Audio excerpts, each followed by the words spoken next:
Pas raportimit ekskluziv të lajminet, gjykata themelore në Gjilan ka aprovuar kërkesën e prokurorisë themelore të Gjilanit për caktimin e masës së paraburgimit prej 1 muaji ndaj të pandehurit Arjan Islamniku, i cili dyshohet për 2 vepra të ndryshme penale. Ai dyshohet për veprën penale ushtrimi kundërligjshëm i veprimtarisë mjekësore ose farmaceutike nga neni 256 i Kodit Penal të Republikës së Kosovës dhe nga neni 257 i Kodit Penal të Republikës së Kosovës për eksperiment të kundërligjshëm mjekësor dhe testim të barnave. Arjan Islamniku, i cili nuk është mjek, pretendonte se shëronte autizmin përmes barnave të dyshimta e të cilat dyshohen se përdoreshin për kafshë.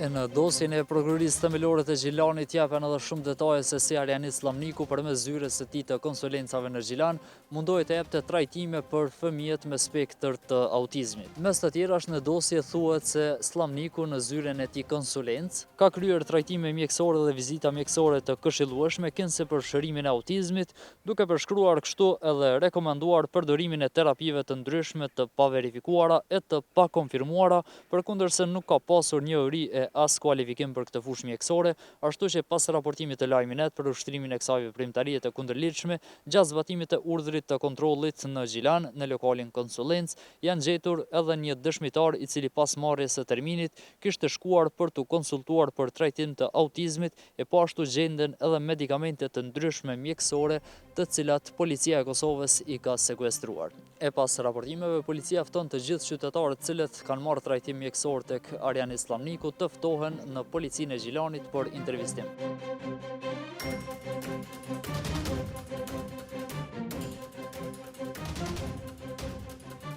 E pas raportimit ekskluziv të lajminet për veprimtarinë e dyshim të tashmë të arrestuarit Arjan Islamniku mbi barnat që i përshkruante për fëmijët me spektrin e autizmit, kishin reaguar edhe Ministria e Shëndetësisë në bashkëpunim me Inspektoratin Shëndetësor, duke mbyllur zyren e konsulencave e cila gjendet prapa meje, e ku nga këto i dyshuar Islamniku dyshohet se ka përshkruar barnat të dyshimt për fëmijë të cilët kanë çrregullime të spektrit të autizmit.